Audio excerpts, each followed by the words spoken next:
Geography पढ़ा था प्रकाश, तो क्या लग रहा है कभी बताते तो अलग अलग हो जाता है यार। एक बार क्लियर कर लेंगे। वही क्लियर कर दीजिए।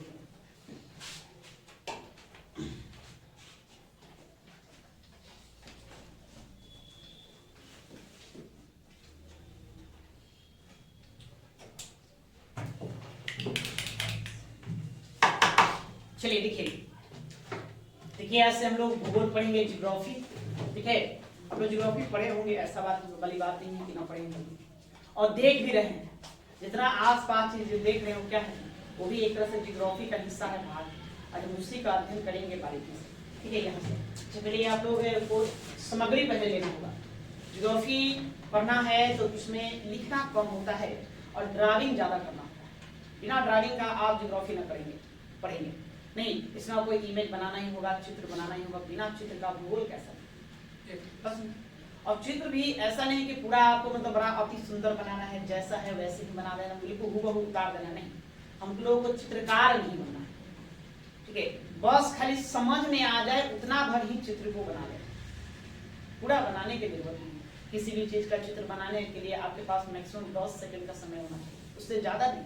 10 सेकंड में वो तैयार हो जाना चाहिए। अब पता चला मतलब कि इंडिया का मैप बनाओ जी, तो बच्चा क्या क्या लिया ले करके पूरा एकदम यहाँ से बड़ा ही सजा करके मैप बना रहा है, नहीं तो वैसे नहीं पड़ेगा। उसको कहते चित्रकार बनना। यहाँ चित्रकार बनना है, चित्रकार नहीं बनना है। इसलिए बस आप उसको समझने के लिए अपना बनाइए नहीं। अब ऐसा नहीं कि एकदम लाइन बाय लाइन हम सीधे एकदम चले, नहीं। तो आपको एकदम स्ट्रेट लाइन में एकदम को बना देना है आपको समझने के लिए। बस हम आपको पढ़ाएंगे, बताते हैं, क्रम में समझाएंगे कैसे इमेज बनाना है। आप लोग देखेंगे कितना आसानी से इजीली इसमें इमेज बन जाता है, कोई ज्यादा नहीं। ठीक है, तो ज्योग्राफी पढ़ने से पहले आपके पास कुछ सामग्री होना चाहिए। क्या जी? जैसे कि पेन तो चाहिए ही चाहिए। पेन के अलावा उसके पास आपके पास पेंसिल भी होना चाहिए। पेंसिल उसके बाद इरेजर। बिना इरेजर के कैसे होगा, है ना? कुछ गड़बड़ हो तो उसको इरेज करने के लिए इरेजर होना जरूरी है। उसके बाद आपके पास होना चाहिए एक मैप, एटलस। क्या होना चाहिए? एटलस होना चाहिए। एटलस, बिना एटलस का आपको नहीं पढ़ना है। अब देखें बाजार में एक मैप मिलता है, पुस्तिका आता है, उसको एटलस नामी है। उसको आपको मार्केट से खरीद लेना है। उसमें उसको पलटेंगे, देखेंगे सब चीज का मानचित्र बना हुआ है, पूरे विश्व का मानचित्र होगा एक साथ। फिर उसका द्वीप बाई द्वीप होगा, अलग अलग द्वीप बाई द्वीप करके बनाए हुए होगा। फिर द्वीपों में भी उसका कई सारा चित्र होगा। एक में आप लोग स्थलाकृतियों को दर्शाए हुए होगा, एक में है ना नदियों को दर्शाया हुआ है, मतलब इस तरह से होता है। एक आपको वो ले लेना है। दूसरा एक एटलस और आप ले लेंगे, है ना, जिसको कहते हैं ब्लैंक एटलस, सादा, बिल्कुल सादा, समझे? जैसे कि कहीं मतलब कैसा होगा, ये भारत का मानचित्र है, साउथ इंडिया हमने बना दिया, तो बस इतना ही सादा। हालांकि इसके अंदर राज्य है, सबका अपनी सीमाएं हैं, तो सीमा नहीं होना चाहिए, बस इसमें आपको बाउंड्री हो, सीमा भी हो तो थोड़ा अपना डॉट डॉट में हो, खाली किसमें हो, अपना इसमें डॉट डॉट में हो। जैसे कि लो भाई, ये आपका हो गया, ये जो है ये आपका क्या हो गया, तमिलनाडु हो गया, ये आपका क्या हो गया, केरला हो गया। ठीक है, ये डॉट डॉट में हो, ये आपका मतलब कि तेलंगाना हो गया, ये लो भाई ये हो गया आपका आंध्र प्रदेश हो गया, ये आपका हो गया उड़ीसा हो गया। समझे? ये जो इस तरह का जो मैप होता है, इसको हम कहते हैं, इसको हम कहते हैं क्या कहते हैं, इसको ब्लैंक एटलस कहते हैं। ब्लैंक एटलस होना चाहिए, बिना ब्लैंक एटलस का हम पढ़ेंगे बस ये। तो क्या करेंगे, पेन पेंसिल ये तो अनिवार्य है ना। पेन तो अनिवार्य है, पेंसिल लोग यूज करते हैं, लेकिन आपको पेंसिल का यूज करना है। तो सब में एक इरेजर रखेंगे, एक एटलस लेंगे जो बिल्कुल फुल फिल हो, है ना। आप उसको राजनीतिक मानचित्र कहते हैं, उसमें लिखा हुआ है राजनीतिक मानचित्र, उसमें सारा चीज दर्शाया हुआ है ना। कौन सा महाद्वीप किस महाद्वीप के साथ लगा हुआ है, उस महाद्वीप में कौन कौन देश है ना, उसकी सीमा किस देश से लगती है, इस तरह से। ठीक है, दूसरा लेंगे ब्लैंक एटलस, बिल्कुल सादा, उसमें क्या बस इस तरह से ही अपना डॉट डॉट को करते ही वो दर्शाया हुआ रहेगा, ज्यादा फालतू नहीं, बस समझे। तो ये दो सामग्रियां हैं जिसको आपको लेना ही लेना होगा। उसको लेने के बाद फिर हम जैसे ही हम अभी पहले हम सबसे पहले विश्व भूगोल पढ़ेंगे, विश्व के महाद्वीपों को देखेंगे। तो महाद्वीप आपको एटलस से काम चल जाएगा, ब्लैंक एटलस रखेंगे उससे काम चल जाएगा। जैसे हम भारत के भूगोल में आएंगे फिर हम आपको वहां बताएंगे कि आपको क्या लेना है, समझे। इसको ज्योग्राफी को आपको बाय इमेज पढ़ना है, लिखना नहीं है ना पूरा एकदम कहानी की तरह। लिखने से कोई फायदा नहीं होगा, है ना। बात तो इसमें क्या करना है, समझना है, समझ करके काम करना है। तो ये सामग्री आप लोग समझ गए तो क्या क्या है। तो कल आप लोग का यहाँ होना चाहिए, क्लास में होना चाहिए, यहाँ लेकर के आएंगे साथ में, क्योंकि उसी पर आपको पढ़ना है, बनाना है, सब कुछ करना है। न समझ में आए फिर भी पास में उसको रखेंगे, हम बताएंगे धीरे धीरे कैसे चलेंगे। ज्योग्राफी भी समझने का चीज है, इसको आपको समझना है, बिना समझे हुए आप काम नहीं कर सकते, ठीक है। अच्छा ये बताइए, तो ज्योग्राफी आपको हम पढ़ाएं तो कैसे पढ़ाएंगे? बेसिक पढ़ें कि बेसिक प्लस एडवांस पढ़ लें? दोनों पढ़ लें, खाली बेसिक से काम चल जाएगा? नहीं। अरे बेसिक से काम चलेंगे तो आप आर नहीं, एसएससी है ना, बिहार एसएससी जो है ये, ठीक है, बिहार में दरोगा कहते हैं, बिहार एसआई, इन सारे एग्जामों में आप इजीली निकाल सकते हैं, कोई दिक्कत वाली बात नहीं है। इससे काम चल जाएगा, बेसिक से भी काम चल जाएगा, अब एडवांस पढ़ने की जरूरत नहीं।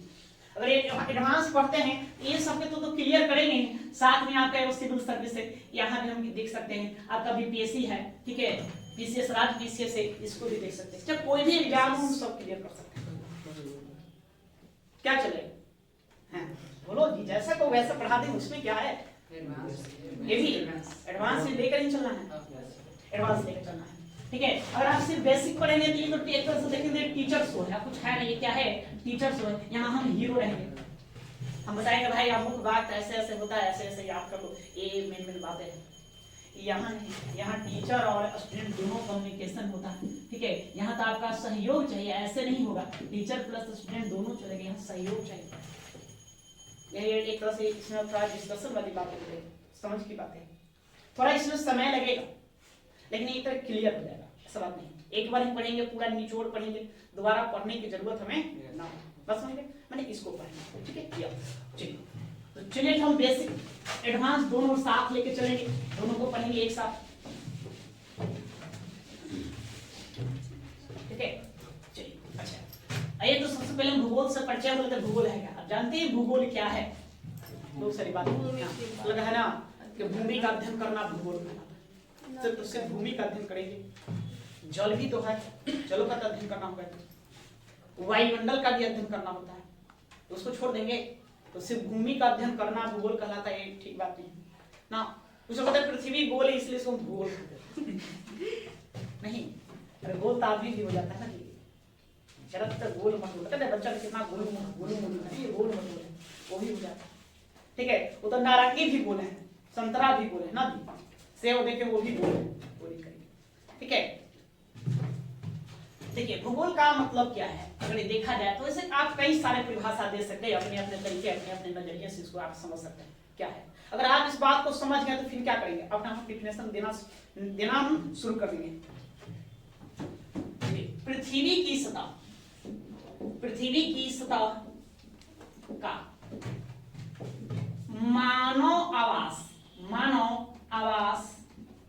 के रूप में अध्ययन, के रूप में अध्ययन मेरे समझ से यही भूगोल है, और ज्यादा भूगोल नहीं है। पृथ्वी की सतह का मानव आवास के रूप में अध्ययन, किस आवास के रूप में? मानव का आवास के रूप में अध्ययन, या जीव जंतुओं के आवास के रूप में अध्ययन क्या कहलाता है, वही भूगोल है। ऐसे इसका आप बहुत सारी परिभाषा दे सकते हैं, कहने का मतलब जैसे लिखिए, अब ये आपका सतह है, धरातल है, ये क्या है? धरातल, ठीक है। अब ये धरातल पर है ना, इस सतह है, पृथ्वी की सतह, यहाँ एक व्यक्ति है, बंदा है, यहाँ एक बंदा है, अपना ये रह रहा है, इस पर निवास कर रहा है। अब इस बंदा जब रह रहा है, निवास कर रहा है, किस पर है जी? स्थल है ना, स्थल पर है, तब इसको क्या कहेंगे कि स्थल मंडल, क्या कहेंगे कि स्थल मंडल, स्थल मंडल कि अब क्या है, स्थल पर रह रहा है, इसको हम स्थल मंडल। तो स्थल पर है, स्थल पर साथ ही आपको क्या मिलेगा? जल भी है, जल है कि नहीं है? मानव है तो उसको मतलब कि सरवाइव करने के लिए, जीवन यापन करने के लिए क्या चाहिए? भोजन पानी चाहिए। तो भोजन तो आप स्थल से प्राप्त कर लेंगे, उसी पर खेती बाड़ी करके अन्य प्रकार के पेड़ पौधे लगाकर वहां से क्या करेंगे? खाद्य पदार्थों का उत्पादन कर लेंगे। लेकिन पानी भी चाहिए, नहीं जल चाहिए, जल है, इस पर समुद्र है, बहुत सारे सागर है, महासागर है, तो क्या है यहाँ पर? तो जल मंडल, क्या है? जल मंडल, जल मंडल। आपको जिंदा रहने के लिए हवा चाहिए, बिना मतलब कि सांस लिए कैसे हो गया? तो एयर भी है, हवा भी है, हवा भी है, तो हवा भी है, तो इसी को हम कहेंगे कि वायुमंडल, क्या कहेंगे? वायुमंडल। कि आपको क्या हो गया? वायुमंडल हो गया। वायुमंडल भी इसी धरातल पर है, नहीं। इसी धरातल पर और क्या भाई, पेड़ पौधे हैं, और क्या है, पेड़ पौधे हैं, है ना, पशु पक्षी है, चिड़िया है, जीव जंतु है, कई तरह के नाना प्रकार के जीव ये सब है। नहीं, इस सब को मिला करके आप उसको क्या कह देंगे, उसी को कह देते हैं जैव मंडल। उसको क्या कहते हैं, जैव मंडल कहते हैं। जैव मंडल जिसमें सब शामिल, जीव जंतु पशु पक्षी पेड़ पौधे सब उसी में आ जाते हैं, उसको क्या कहते हैं, जैव मंडल। यही आपका क्या है, भूगोल है। नहीं, इसी को हम कह देते हैं, क्या कहते हैं कि भौतिक भूगोल। इसको क्या कह देते हैं, भौतिक भूगोल, कि आपका भौतिक भूगोल है, भौतिक भूगोल। जैसे भूगोल को कई तरह से बांटा जाता है, लेकिन हम जनरली उसको दो भागों में बांटते हैं, ज्यादातर लोग इसको दो ही भागों में बांटते हैं। एक आपका हो गया भौतिक भूगोल। तो भौतिक भूगोल में आपको क्या पढ़ना है, स्थल मंडल जिस पर लोग निवास कर रहे हैं। क्योंकि हम इससे हम क्या कराते हैं, एक लाइन में बताएं कि पृथ्वी की सतह का मानव के रूप में अध्ययन करना, वही क्या होगा, भूगोल। तो मानव के रूप, मानव के निवास के रूप में इसका अध्ययन करने के लिए तो उस पहले हम उसका स्थल मंडल देखेंगे, स्थल धरातल क्या है ना। इसी स्थल पर पेड़ पौधे वगैरह मिलेंगे, है ना, नदियां मिलेंगे, समुद्र मिलेंगे, झरने मिलेंगे, पहाड़ मिलेंगे, पर्वत मिलेंगे, सब तो स्थल मंडल पर ही देखा जाता है। तो स्थल मंडल ऐसे मतलब कि, और हम देखेंगे कि इस पर जल है तो जल का अध्ययन करेंगे तो उसको हम जल मंडल कह देंगे। नहीं, वायु का अध्ययन करेंगे तो वायु मंडल कह देंगे, एटमॉस्फेयर, ठीक है। और जैव मंडल, कई प्रकार के जीव जंतु इस पर निवास करते हैं, सर्वाइव करते हैं, पेड़ पौधे हैं, उसको हम क्या कह देंगे, जैव मंडल कह देंगे। कितना बात क्लियर है, समझ के। अच्छा ये बताइए, ये जो सतह देख रहे हैं, जैसे शुरू में पहले था क्या, आज भी वैसे ही है, इसमें परिवर्तन देखने को मिला है, परिवर्तन देखने को मिला है। अच्छा, अभी हम लोग पटना में निवास करते, पटना के नवतपुर में, कि नवतपुर का धरती पहले से ही ऐसे ही था, किसमें बदलाव आया, अरे बदलाव आया, देख रहे हैं नए नए बिल्डिंगे भवने बन रहे हैं, सड़कें बन रहे हैं, पुल पुलिया बन रहा है, कहीं बदलाव आ गया, परिवर्तन आ गया ना, बिल्कुल परिवर्तन आ गया। तो परिवर्तन के पीछे का कारण क्या है, क्यों बदलाव आया, बहुत सारे बदलाव, बहुत सारे कारण है। जैसे कि भाई, है ना, एक है जनसंख्या, जनसंख्या में वृद्धि। तो एक कारण क्या है, जनसंख्या, जनसंख्या आबादी बढ़ेगी, तो आबादी बढ़ने से तो क्या होगा, लोग आवास की आवश्यकता होगी, जितने ज्यादा लोग उतना ज्यादा आवास चाहिए, आवास की आवश्यकता होगी। तो आवास की आवश्यकता के लिए तो धरती पर सतह को बदलाव तो लाना ही लाना है। नहीं जी, घरे बनाएंगे, पहले देखें लोग, हमारे पूर्वज क्या करते थे भाई, जंगलों में निवास करते थे, पेड़ पौधों पर रहते थे, हाँ पेड़ों पर रहते थे, गुफाओं में रहते थे, कंदराओं में रहते थे। धीरे धीरे उनकी आबादी बढ़ी, समझ बढ़ी ना, जंगलों को छोड़कर समतल मैदान पर आए, झुग्गी झोपड़ियां बनाकर रहने लगे। फिर समय बदला, आबादी बढ़ा, है ना, बौद्धिक क्षमता का भी विकास हुआ, बुद्धि भी उनमें विकसित हुई। फिर क्या किए, पकी हुई थी गीली मिट्टी का मकान बनाकर रहना शुरू कर दिए। फिर समय बदला, पकी हुई ईंटों में निवास करना शुरू कर दिए। नहीं, पहले होता था घर, घर से वो मकान बन गया ना, मकान सब फ्लैट बन गया। देखो ना फ्लैट, अब लोग कहते कहाँ रहते फ्लैट, कौन सा फ्लैट नंबर आपका है, तो हमारा ये तो घर का नंबर होता है। पहले मैंने घर जाना जाता था, घर के मालिक से जाना जाता था। तो क्या हुआ, एक बदलाव आया। तो बदलाव क्यों आया, एक कारण जनसंख्या आया, जनसंख्या आया। अब वो जनसंख्या को सर्वाइव करने के लिए हर किसी को अपना जीवन यापन जीना, बिना जीवन यापन जिए हुए आप कैसे कर सकते हैं, ठीक है। तो जीवन यापन जीने के लिए क्या चाहिए, आर्थिक गतिविधियों को अंजाम देगा। तो आर्थिक होगा नहीं, और घर मकान बनाएगा तो गांव, बस्ती, नगर, घर गांव बस्ती नगर, इन सबको तो बनाना ही बनाना है। फिर मतलब शासन प्रशासन चलाएगा तो राजनीतिक, तो ये तो प्राकृतिक रूप से आपको रहेगा, ये मानवों की देन है। किसकी देन है, मानव की देन। मानव का आबादी बढ़ा तो जनसंख्या का, मानव का जहां जनसंख्या को अध्ययन कहेंगे उसको हम कहेंगे जनसंख्या भूगोल। उसको क्या कहते हैं, जनसंख्या भूगोल। उसके आर्थिक गतिविधियों का अध्ययन करेंगे उसको हम कहेंगे आर्थिक भूगोल। इसी में हम कल कारखाने, इंडस्ट्रीज वगैरह ये सब देखेंगे। तब इंडस्ट्रीज वगैरह इसमें क्या होता है, इसको तो इकोनॉमिक्स में पढ़ेंगे, है ना सवाल। ये तो इकोनॉमिक्स का पार्ट होना चाहिए। तो अर्थव्यवस्था के बारे में पढ़ने की बात है, तो हम अर्थव्यवस्था के बारे में, अर्थव्यवस्था के कारण, है ना, धरातल पर क्या परिवर्तन है, जलवायु में क्या परिवर्तन है, जलवायु परिवर्तन आता है, क्लाइमेट चेंज हो रहा है, क्लाइमेट चेंज हो रहा है। वायु हमारे देख रहे हैं प्रदूषित हो रहा है, भाई पटना की वायु कितनी प्रदूषित हो गई, क्यों, तो इसके पीछे कारण इंडस्ट्रीज होता है, उद्योग धंधे तो होते हैं। बिना उद्योग धंधे कल कारखाने के हम कैसे कर सकते हैं, कल कारखाने हम लगाते हैं अर्थ की प्राप्ति हेतु, ठीक है, हमें जीवन जीने के लिए हमें जीविका की जरूरत है, तो जीविका के लिए हम कल कारखाने का प्रयोग करेंगे, उद्योग धंधे लगाएंगे, लेकिन उन उद्योग धंधों से क्या हो रहा है, धरती में बदलाव देखने को मिल, धरती के सतह पर बदलाव देखने को मिल रहा है। ठीक है, बदलाव देखने को मिल रहा है, तो हम उन बदलावों को पढ़ेंगे, इनका रुपया पढ़ेंगे, भाई कौन कारखाना लगाएंगे, कितना इनकम अर्जित करेंगे, वो नहीं देखना, हमको क्या देखना है, बदलाव, चेंजिंग, कि मतलब कि ज्योग्राफी में क्या बदलाव आ गया है ना, वायुमंडल में क्या बदलाव आया, जल मंडल में क्या बदलाव आया। देखिए बहुत सारी नदियां प्रदूषित हो गई है, वायु प्रदूषित हो गया है, ठीक है, तो इसका हम अध्ययन यहाँ पढ़ेंगे। हाँ, गांव बस्ती नगर है, नगरों का अध्ययन करें, फिर उसके बाद राजनीतिक शासन प्रशासन को चलाया जाता है, तो शासन प्रशासन को चलाने के लिए लोग क्या करते हैं, बाउंड्रीकरण कर देते हैं, बाउंड्रीकरण कर देते हैं। जैसे भारत का पड़ोसी मुल्क का क्या, पाकिस्तान, पहले पाकिस्तान भारत का हिस्सा था, लेकिन आज वो अलग देश है, अफगानिस्तान की भारत में ही शामिल था, आज एक अलग देश है ना, भारत का पड़ोसी में म्यांमार है, बांग्लादेश है, ये सब क्या सीमाएं से जुड़ा हुआ है, स्थलीय सीमा है, तो सीमाएं से जुड़ा हुआ है, ताकि हमने सीमाओं का विभाजन क्यों किया, क्यों सीमा बनाए, तो शासन प्रशासन को सुचारू रूप से चलाने के लिए, तो शासन प्रशासन सुचारू रूप से चलाने के लिए जिस भूगोल का अध्ययन करें उसी को कहें क्या कर देते हैं, राजनैतिक भूगोल, राजनीतिक। ये सब बदलाव किसके कारण से आते हैं, मानव कारण, इसलिए इसको हम कहते हैं मानव भूगोल। किसका भाग है, मानव भूगोल का भाग है, मानव भूगोल का भाग। बात समझ क्लियर है, ये आपका भौतिक भूगोल है और ये क्या है, मानव भूगोल है, दोनों बस इतना ही अंतर है। भौतिक भूगोल जो ऑलरेडी प्राकृतिक की देन है वो अपना रहा, ठीक है, और जिसमें हम बदलाव ला दे, मानव के द्वारा जिसमें बदलाव आया, गतिविधियों के कारण बदलाव आ गया, उसको हम कह देते हैं मानव भूगोल कर देते हैं। तो दोनों भाग हमको पढ़ना है, तो आपका सबसे इंपॉर्टेंट भाग ये है, यहीं से ज्यादा प्रश्न बनते हैं, उसके बाद हम इसको देखेंगे, ठीक है। उसके बाद इसी को हम क्या करेंगे, बांट देते हैं, विश्व का भूगोल अलग कर देते हैं, नहीं भारत का भूगोल अलग कर देंगे, बिहार में बिहार का भूगोल अलग कर देंगे, और पटना का भी भूगोल बना सकते हैं, है ना, हम नवतपुर में रहते हैं तो इसका भूगोल बना सकते हैं।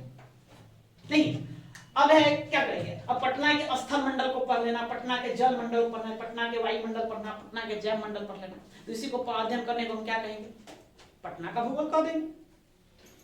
नहीं, तो ये तो सब जगह इतना बड़ा क्षेत्र है, इतने बड़े क्षेत्र में स्थल मंडल, जल मंडल, वायुमंडल सब है ना जी।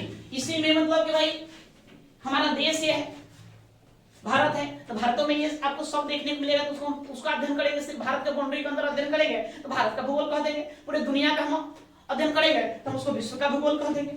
भारत के अंदर भी हम क्या करेंगे भाई, लोग ये बिहार है, बिहार का खाली अध्ययन करेंगे, बिहार के सीमाओं के अंदर अध्ययन करेंगे, बिहार के सीमा के अंदर का स्थल मंडल क्या है, जल मंडल कैसा है, वायुमंडल कैसा है, जैव मंडल कैसा है, तो हम क्या कहते हैं, बिहार का भूगोल कह देंगे। और उसके अंदर और भी आपको जाना है, तो बस खाली हम पटना है ना जिले का अध्ययन करना चाहते हैं, तो उसी को हम पटना का क्या कह देंगे, भूगोल कह देंगे। तो समझ गए उसको किस तरह से बांटेंगे, इस तरह से बांटेंगे, तो वो मैंने नहीं रखता है, मैंने आपको क्या रखता है, एक इसको आपको ध्यान रखना है क्या, तो ऐसे कह सकते हैं मोटा मोटी तौर पर कहें जैसे भूगोल कि भूगोल के कितने भाग हम करेंगे, तो दो भाग बनेंगे, कितने भाग बनेंगे, दो।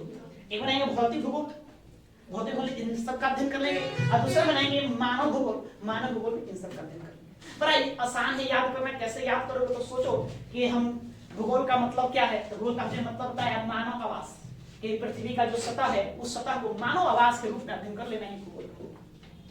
नहीं, तब सोचिए कि एक सतह है, उस सतह पर क्या है, तो भाई सबसे पहले तो स्थल है, भूमि है, तो उसको हम क्या कर देंगे, स्थल मंडल कर देंगे। उस पर लोग रह रहे हैं, सर्वाइव कर रहे हैं, तो व्यक्ति को सर्वाइव करने के लिए, रहने के लिए जल की आवश्यकता पड़ेगी, तो उसका अध्ययन हमको जल मंडल करना है, आपको जल के बारे में पढ़ना होगा।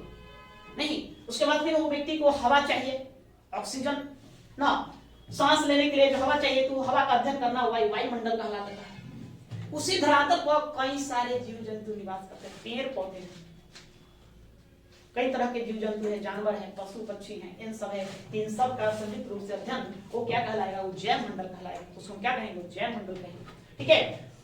अब इस सतह पर बदलाव आ गया, धरातल पर बदलाव आया, बदलाव देखने को मिला, किसके द्वारा, मानवों के द्वारा मिला। क्यों भाई, मानव की आबादी बढ़ी, जनसंख्या बढ़ गई, ठीक है, तो उसका हम अध्ययन करेंगे, तो हम जनसंख्या भूगोल कह देंगे। नहीं, जनसंख्या है ना, उसके हम मानव के आर्थिक गतिविधियों का अध्ययन करेंगे, आर्थिक गतिविधियों के अध्ययन के द्वारा क्या क्या चेंजिंग लाया, परिवर्तन हुआ, उसको हम कहेंगे आर्थिक भूगोल कहेंगे, गांव बस्ती नगर का अध्ययन करेंगे, उसका फिर हम राजनीतिक भूगोल करेंगे, शासन प्रशासन चलाने के लिए किस तरह से बाउंड्रीकरण किया गया। ये तो बहुत सारा प्रश्न को पूछा जाता है, आप सुने होंगे नहीं, कि भारत का लंबी स्थलीय सीमा वाला पड़ोसी देश पूछा जाता है, लोग आप जवाब देते हैं भाई बांग्लादेश के रूप में, तो उसी पर तो उसको हम क्या करेंगे, राजनीतिक भूगोल करेंगे, जो अपने सीमाओं से सटा हुआ है, उसको तो ये सब मानवों के कारण हुआ है, ये ऑलरेडी अपना प्रकृति के कारण हुआ था। ये भौतिक भूगोल और एक ऐसा भूगोल मानव भूगोल। इतना बात समझ के भूगोल क्या है, भूगोल क्या है अब आप लोग समझ गए।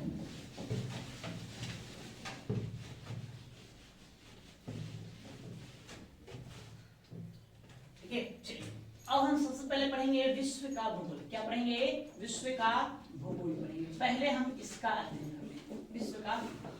तो देखिए ये विश्व के भूगोल में आपको और क्या क्या बातें हैं, तो दो बातें मूलतः देखेंगे। एक देखेंगे महाद्वीप, महाद्वीप इसका अध्ययन करेंगे। दूसरा हम अध्ययन करेंगे महासागर, महासागर, महासागर का अध्ययन करेंगे। उसी महासागर में सागर आ जाएगा। ठीक है, महाद्वीप है, इसी के अंतर्गत हम लोग द्वीप को भी देखेंगे। और आपको देखना है तब क्या देखेंगे इसी में हम लोग, तो द्वीप देखेंगे। क्या देखेंगे? द्वीप देखेंगे। बहुत सारा चीज मिलेगा दुनिया भर में। नहीं, हम लोग झरना देख सकते हैं, हम लोग नदियों का अध्ययन कर लेंगे, ठीक है, झीलों का अध्ययन करेंगे, बहुत सी बातें। लेकिन जर्मनी मुक्त देखा जाता है, एक द्वीप है और दूसरा महासागर। तो महासागरों की संख्या कितनी है? 5 है। और द्वीपों की महाद्वीपों की संख्या कितनी है? कितनी है जी? 7। यही दो पढ़ना है। अच्छा, तो द्वीप और महाद्वीप में क्या अंतर? महाद्वीप और महासागर में क्या अंतर? अब तो बृहद जल का जो क्षेत्र है महासागर नहीं। अब यहां से देख रहे हैं भाई, हाँ पानी ही पानी है, जहां दृष्टि जा रहा देख रहे हैं पानी ही पानी है, ना दूरबीनों लगाए देख रहे हैं भाई पानी नजर आ रहा है। ठीक है, तो क्या है? महासागर है। अब जान रहे हैं कि पूरा पृथ्वी को यदि हम 3 भागों में बांट दें तो 2 भाग क्या है? पानी है। एक भाग है क्या है? स्थल है, जिस पर लोग रहते हैं, निवास करते हैं, है ना। तो जल की संख्या ज्यादा है, महासागर है, महासागरों के हैं बड़े बड़े महासागर, हम उसका अध्ययन करेंगे। महाद्वीप, अच्छा द्वीप तो क्या? महाद्वीप आप किसको कहेंगे? है ना, महाद्वीप किसको? तो इसको आप कहिए बृहद, बृहद भूखंड, भूखंड जो चारों तरफ जल से घिरा हो, जल से घिरा हो, मतलब एक ऐसा मतलब भूभाग है ना, भूमि के एक ऐसा टुकड़ा जो बड़ा हो, छोटा नहीं कितना, कैसा हो? बड़ा हो, और चारों तरफ किससे घिरा हो? जल से घिरा हो, उसी को हम क्या कहते हैं? महाद्वीप कहते हैं। ठीक है, जैसे लो भाई ये है भूमि का टुकड़ा, चारों तरफ जल ही, चल तो क्या हो गया? जल हो गया। इसी को हम क्या कह देंगे? है ना, इसको आप कह दीजिए क्या आपका है? महाद्वीप है। नहीं, छोटा सा भूखंड, लघु भूखंड जो चारों तरफ जल से घिरा हो, उसी को हम क्या कह देंगे? द्वीप कह देंगे। इसको क्या कह देंगे? द्वीप कह देंगे, है ना। जैसे कि ग्रीनलैंड, जैसे देखिए जानते हैं ग्रीनलैंड, ग्रीनलैंड यह उत्तरी अमेरिका महाद्वीप में पड़ता है। ठीक है, यह धरती का सबसे बड़ा क्या है? द्वीप, सबसे बड़ा द्वीप है, छोटा सा द्वीप है, मतलब ये इसके चारों तरफ जल ही जल है। एशिया क्या है? महाद्वीप है, बहुत बड़ा है, बहुत सारे देश उसमें समाहित है, बहुत सारे देश उसमें शामिल है, महाद्वीप है। अमेरिका, उत्तरी अमेरिका, दक्षिणी अमेरिका, ये सब बड़े बड़े भूखंड है जो चारों तरफ जल से घिरे हुए हैं। चारों तरफ किससे घिरे हुए हैं? जल से घिरे हुए हैं, इसलिए उसको हम क्या कह देंगे? महाद्वीप कह देंगे। तो महाद्वीप आप लोग जनरली जानते हैं कि महाद्वीप क्या होता है, तो महाद्वीप आप समझ गए होंगे नहीं?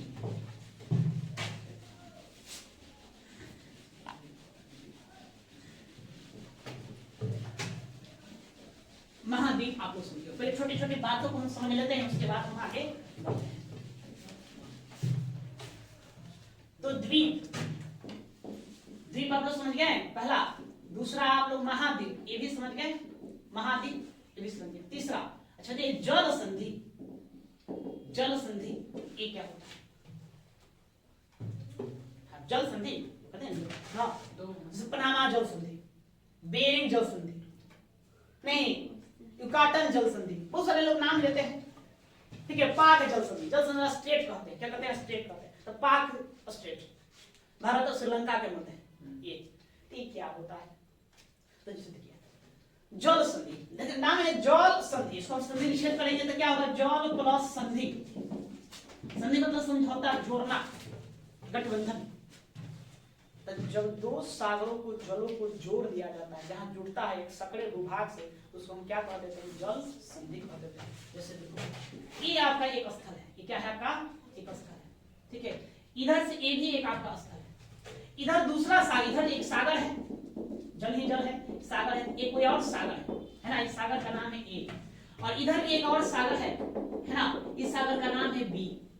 अब दोनों सागरों का जल देखिए इस एक सकड़े मार्ग से आपस में मिल रहा है, मिल जा रहा है, तो है ना, तो दोनों सागरों के जल को आपस में जोड़ दे रहा है, यही भूभाग जोड़ रहा है, जोड़ रहा है, ठीक है। ए सागर का जल बी सागर के जल के साथ मिल जा रहा है, यही जो भाग हुआ, इसी भाग को हम क्या कह देंगे? जल संधि कह देते हैं। इसको क्या कह देंगे? जल संधि कह देते हैं, है ना। इसी को स्ट्रेट कहते हैं, क्या कहते हैं? स्ट्रेट, जल संधि। जल संधि समझ में नहीं? अब इसी को चैनल लिखेगा, क्या लिखेगा? चैनल, चैनल लिखेगा। तो चैनल और जल संधि में का अंतर, जैसे हम कहते हैं युकाटन जल संधि, Yucatan channel, Yucatan channel, Bering जल संधि क्या है?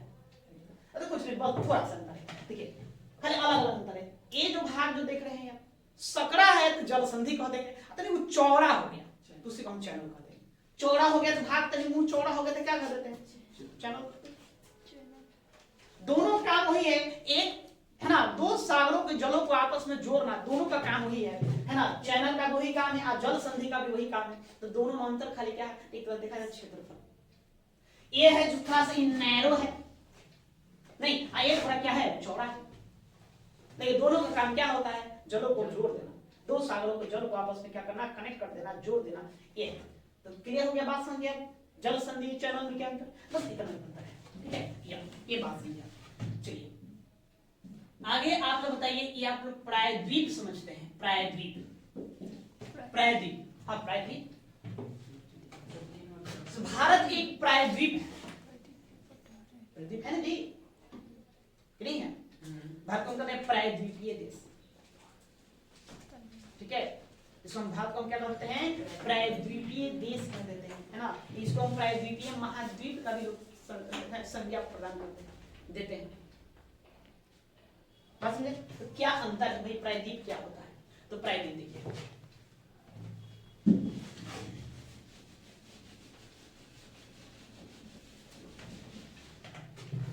देखो एक ऐसा भूखंड, भूखंड, भूभाग, ये क्या है? भूखंड है, स्थल है। ये क्या है भाई? ये स्थल है, भूखंड है। कैसा भी हो उससे मतलब नहीं है, भूखंड है ना, स्थल है, ठीक है। अगर इसके तीन ओर पानी हो, तीन ओर क्या हो? पानी हो, तीन ओर पानी हो, तीन ओर मतलब कि देखिए 1 2 और 3, तीनों ओर पानी है, तो इसी को हम कह देते हैं प्रायद्वीप। इसको क्या कह देते हैं? प्रायद्वीप। इसके सबसे अच्छा उदाहरण भारत। भारत देख लीजिए, भारत का मानचित्र आप जान ही रहे, देख रहे हैं, तो भारत में आप देख रहे हैं नीचे आपका हिंद महासागर है, हिंद महासागर है, इधर बंगाल की खाड़ी है, बंगाल की खाड़ी है इधर, है ना। इधर में आपको मिलेगा अरब सागर, अरब सागर मिलेगा। मतलब तीन और तीन सागरों से घिरा हुआ है, तीन अलग, तीनों और क्या है? जल ही जल है, इसलिए हम भारत को क्या कह देते हैं? प्रायद्वीप कह देते हैं। तो प्रायद्वीप समझ गए? प्रायद्वीप क्या है? इसको हम प्रायद्वीप कहेंगे। क्यों? देखिए आगे अंदर में हम पढ़ेंगे, हम इन सभी शब्दों का उच्चारण करेंगे बार बार, नहीं बार बार हमारा नाम लेंगे है ना कि लो ये चैनल, जैसे बेरिंग जल संधि, युकाटन चैनल, सुन के मैक्सिको की खाड़ी, तो इन सबको बार बार उच्चारण किया जाएगा तो वहां कंफ्यूज ना होना आखिर है क्या। तो प्रायद्वीप क्लियर हो गया। अब आपसे पूछा जाएगा खाड़ी, तो एक खाड़ी क्या है? अच्छा खाड़ी का अंग्रेजी आप करेंगे तो एक होता है गल्फ, एक होता है बे। एक क्या होता है? बे। दो अंग्रेजी करते हैं।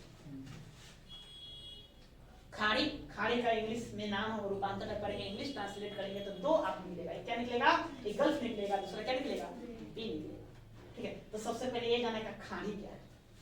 खाड़ी तो क्या होता है? खाड़ी जहाँ नदियां जल लिया गिराते, ठीक है। देखिए हमने प्रायद्वीप का जस्ट उल्टा खाड़ी होता है, प्रायद्वीप का जस्ट उल्टा क्या होता है? खाड़ी, है ना। जैसे देखो भाई ये हो गया एक भूखंड है, चारों तीन ओर से जल है, तीन ओर से जल है, चार ओर से नहीं। अगर चार ओर से जल हो जाए फिर क्या हो जाएगा? महाद्वीप हो जाएगा। क्या हो जाएगा? महाद्वीप। लो भाई, ये एक भूखंड है, चारों तरफ जल है। अगर ये बड़ा भूभाग है, उसमें कई सारे देश हैं, तो महाद्वीप है, और छोटा है तो द्वीप, जिसमें एक आध दो देश बसा हुआ है ज्यादा, तो उसको हम क्या कर देंगे? द्वीप कहते हैं। चारों ओर जल है, तो चारों ओर जल ना होकर तीन ओर ही जल हो, मतलब ईवा का आकृति का ले लीजिए, मतलब कि वो जगह होना चाहिए, ईवा आकृति हो, त्रिभुज आकृति का हो, उससे मतलब नहीं है, लेकिन तीन ओर उसकी क्या होना चाहिए? जल होना चाहिए। उसी को हम क्या कह देते हैं? प्रायद्वीप कह देते हैं। अब इसको आप उल्टा कीजिए, उल्टा यू बना लीजिए, ठीक है? उल्टा हम यू बना लीजिए। ये आपका स्थल इधर है, इधर क्या है? स्थल है, नहीं भूभाग है, ये बीच में जल है, बीच में क्या है? जल है, जल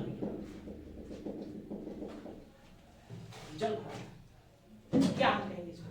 कि एक ऐसा भूखंड है, एक ऐसा ही जल का है ना जगह है, ऐसा जल क्षेत्र है जिसके तीन ओर क्या है? स्थल, ठीक है? अब इसको हम कह देंगे खाड़ी। इसको क्या कह देंगे? खाड़ी। मतलब ऐसा जल क्षेत्र जिसके तीन ओर पानी हो, उसी को हम क्या कह देंगे? खाड़ी कह देंगे। नहीं, जैसे आप देखेंगे बंगाल की खाड़ी, बगल में, भारत के बगल में बंगाल की खाड़ी है, तो देख रहे हैं बंगाल की खाड़ी, ये है ना, इस तरह से भारत है पूरा अपना, उधर आएंगे दक्षिण पूर्व एशियाई देश है, ऊपर में देखिए तो म्यांमार, बांग्लादेश, तीन ओर से स्थल है, बीच में जल का भंडार है, इसी को हम क्या कह देंगे? खाड़ी कह देंगे। नहीं, इसको क्या कह देंगे? खाड़ी कह देंगे। लेकिन इंग्लिश में यदि आप रूपांतर इसका देखेंगे कि वो गल्फ कहलाता है, वो बे कहलाता है, इसको कहते हैं बंगाल की खाड़ी, gulf of Mexico, bay of Bengal,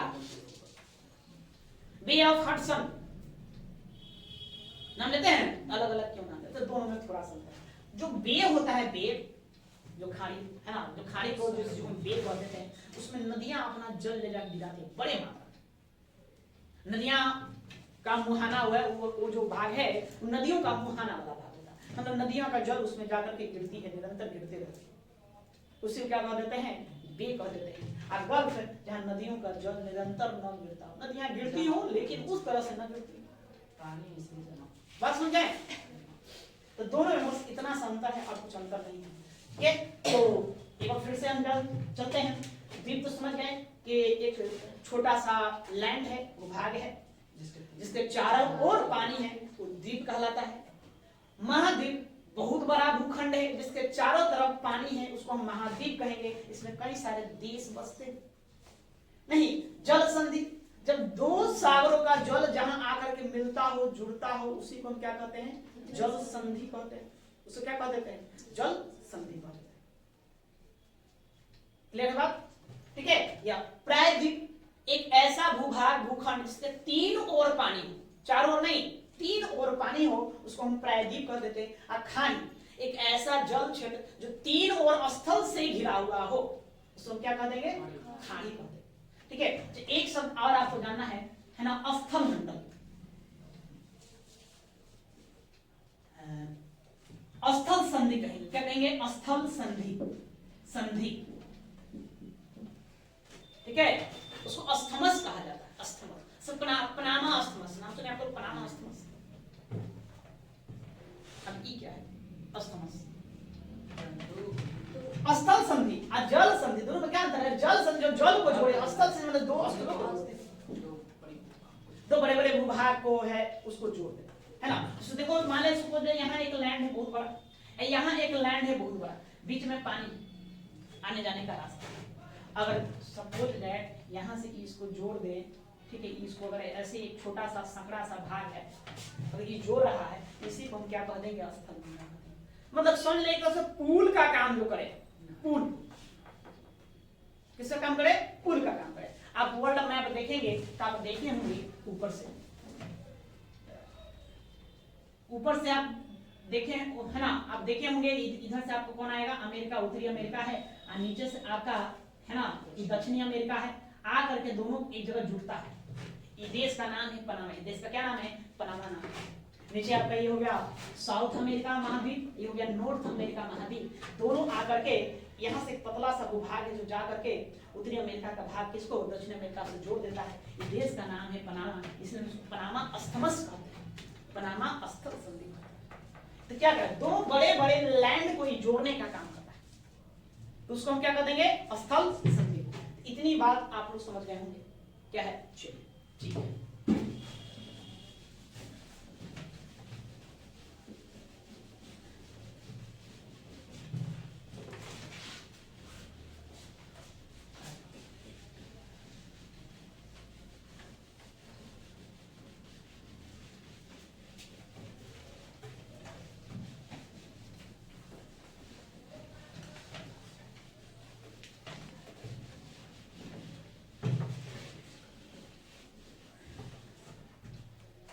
तो पहले हम लोग विश्व का भूगोल पढ़ेंगे। तो विश्व के भूगोल में क्या पढ़ेंगे जी, महाद्वीप।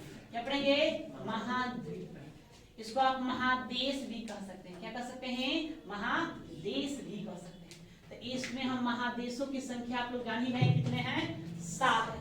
हम दोनों को देखेंगे, एक देखेंगे क्षेत्रफल के आधार पर, किसके आधार पर, क्षेत्रफल, और दूसरा जनसंख्या के आधार पर,